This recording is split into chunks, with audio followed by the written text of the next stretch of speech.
Hello, this is part 2 of the 1000 subscriber celebration for my channel.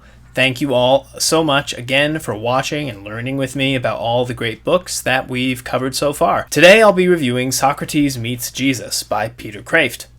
Peter Kreeft is a professor of philosophy at Boston College and the author of many books, including Between Heaven and Hell and Handbook of Christian Apologetics. This book was published in the late 80s, and since then I'm pretty sure Kreeft has written about 100 books, and I believe he's also retired from Boston College. Before I read this book, I had read one of his other books from the Socrates series, which was Socrates Meets Hume, in which Socrates has a one-on-one dialogue with David Hume, the Enlightenment philosopher. Because of that, I was expecting this book to be pretty much the same, a one-on-one dialogue between Socrates and Jesus Christ. I was really curious to see how Kreeft would handle a number of challenges of the two figures. Number one, the Socratic method of dialogue relies on one's partner in conversation being willing to answer long strings of yes-no questions without any ambiguity, and Jesus really does not do that. In the Gospels, he's much better known for answering questions with other questions instead, and I wasn't sure how Kreeft was going to balance both of their proclivities together. Number two, Socrates had a particular belief that would have made it extremely difficult for him to engage with, or let alone accept, the claims of Jesus, which was that evil is simply the product of ignorance. For Socrates, you could not know that A was better than B and not do A. He wouldn't have understood that. And yet, the Christian beliefs about fallen nature, about concupiscence, which then make having a Messiah, a Savior, necessary, it relies very much on that idea. To know you need Jesus is to know that evil is not just ignorance, that you can know exactly what you're doing and still get it wrong. Besides that, I was going in blind. I had no expectations. Spoiler warning, if you want to be surprised by anything in the book, please stop watching. The book begins with Socrates waking up following his execution by hemlock sometime in the 400s BC Athens in the basement of Have It Divinity School. Took me a while to get that joke. I had to really draw on my New England roots. Have it. Harvard. Oh, Harvard! It's meant to be Harvard Divinity School. Socrates finds himself inexplicably enrolled in a number of courses, and his attendance at each prompts a question about Christ and Christianity from his outside perspective that is then examined in detail with the Socratic method. Topics include the idea of progress in the modern world, fundamentalism, the difference between sweet ideas and true ones, comparative religion, the Old Testament, the New Testament, and of course the figure of Jesus. In the end, after studying each of these problems in a dialogue, Socrates leaves the school just as mysteriously as he arrived, hinting at other sequels in Kreeft's series. Kreeft's introduction was very fun to read. He said that the idea for this book came from Soren Kierkegaard, who mentioned the possibility of depicting the two figures in dialogue, but he never actually did it. I would agree with Kreeft that these two men, Jesus and Socrates, are the two pillars of all Western civilization, so having a conversation between the two themselves, who never met, is a great idea.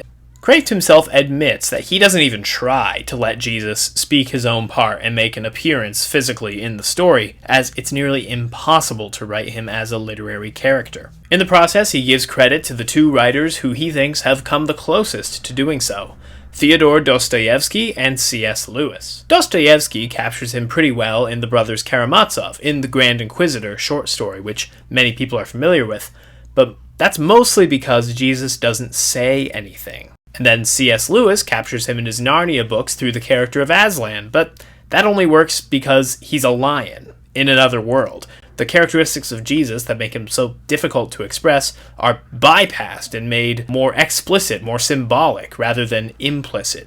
So instead, Kreeft has Socrates dialogue with the various misunderstandings or heresies of Christianity that he finds at the Have It Divinity School, which he calls nearly as eternal as the truth. My second challenge is also solved fairly early on in the book. Socrates observes a classmate of his buying and eating a candy bar, even though she knows that it's not healthy for her and admits that maintaining the health of one's body is a moral imperative.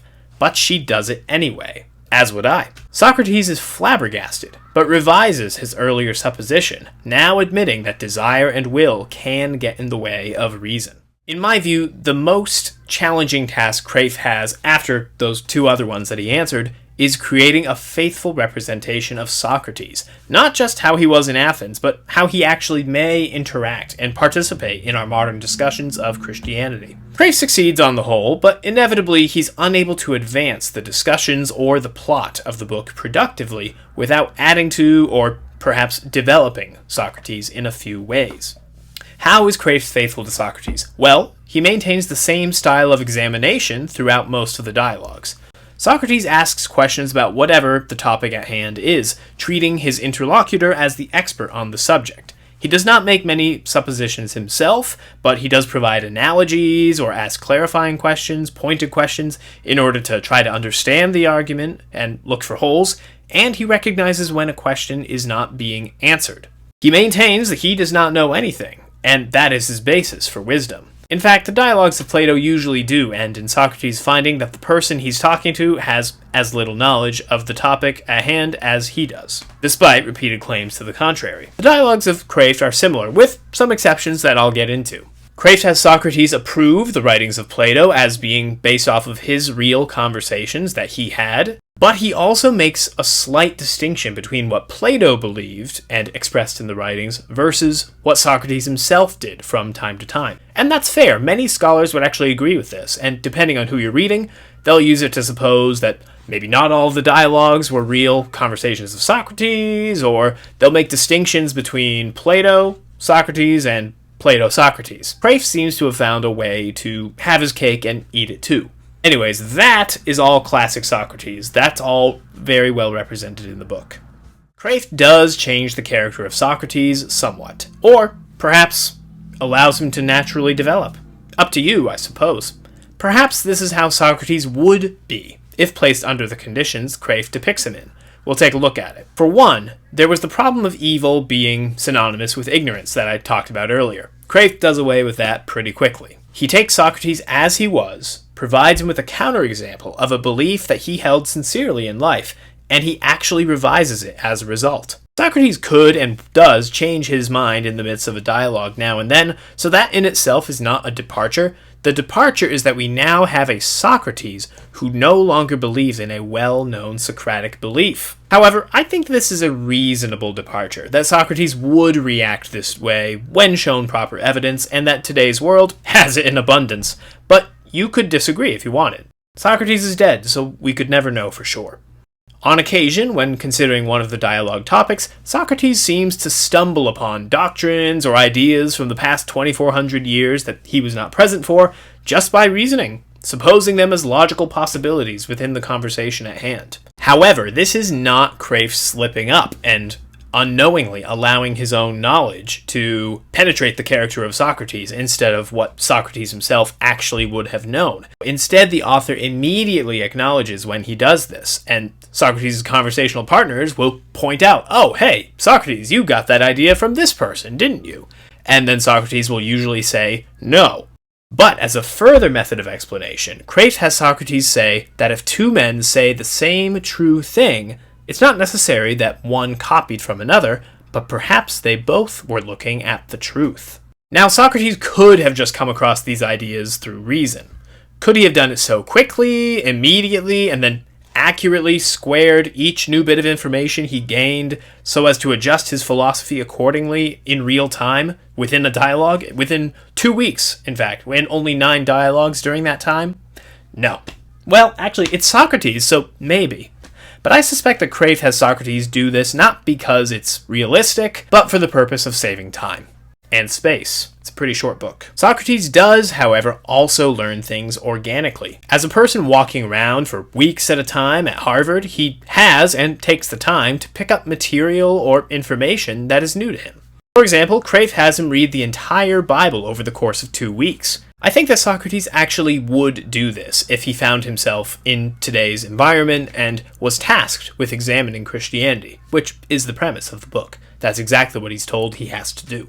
Furthermore, the discussions that follow on the Old Testament consist of a logically rigorous threefold comparison. First, comparing what Socrates and the ancient Greeks believed about divinity to the claims of the Old Testament, and then going from those claims and comparing them to what the various personalities of Havett Divinity School choose to believe. However, Kreeft does add a few details into Socrates' thought that are not found in Plato at all. He is asked the question, why do you think no one from antiquity ever came up with the Old Testament's idea of God, or his name being I am that I am? Because I tried and failed all my life. Many nights I lay awake all night thinking about the problem of the true name and nature of the God, and all I ever came up with was my own ignorance. Plato didn't tell us about all of those nights, Socrates. Why? I did not speak of them, even to him, for 3 reasons. First, I did not wish to shake the faith of those who believed when I was not sure myself. Second, because this is a sacred mystery which should not be the subject of public chatter. Third, because of the tendency of Plato and the young in general to dogmatize and systematize. I did not want to found a Socratic theology on my own ignorance. This is not Socrates. It is explained to not be recorded in Plato, but doesn't it strike you as something that he would ask? We know from Cratylus that he's concerned with the significance of names, that he did think of God as one rather than many, and that he is careful to be honest when he does not know something. That's his entire claim to wisdom. So the only real jump that Kreeft makes here is that this question of what God's name is something that would occur to Socrates to begin with. And furthermore, that he did not find an answer that he thought was worth sharing. Socrates not finding an answer to his question is also a typical result of his dialogues. The part of this that is certainly Socratic, though, is that he uses what he has learned. For both the Old and the New Testament, the dialogue is now not just questioning everything or questioning a book. It remains a dialogue in which Socrates tries to make sense of the claims of the Bible while simultaneously clarifying what those claims actually are, in contrast to what the various inhabitants of Havett Divinity School seem to choose to believe. Socrates does much the same thing with everyone he encounters in Plato's writings, usually minus the presence of a book as an objective standard to measure against. One other thing that Kreeft does that is realistic for the environment, but not for Socrates, is the imposition of time limits. Socrates is rarely permitted to go down tangents in the conversations, and is aware that he was brought to Havett Divinity School for the express purpose of investigating and examining Christ and Christianity specifically. Socrates has a lot of side comments about our modern world and the way it operates, and most of them are very interesting, but they're all kind of besides the main point, with one exception: the benefits and detriments of engaging in dialogue versus reading a book. This particular one articulates with the main point of the book in a very interesting way. I'm not even sure that this is intentional. So Socrates begins with a strong viewpoint on this, then changes his mind later on, but he does not acknowledge that he's changing his mind. You have to be watching for it. Here's where he starts. I suppose most of your reading is of books rather than of people. What do you mean by reading people? Dialogue, of course. Oh. Well, we have that too, but I guess we read mainly books here. What's wrong with books? Oh, nothing's wrong with them. They are a marvelous invention. But I do have 2 reservations about them. What?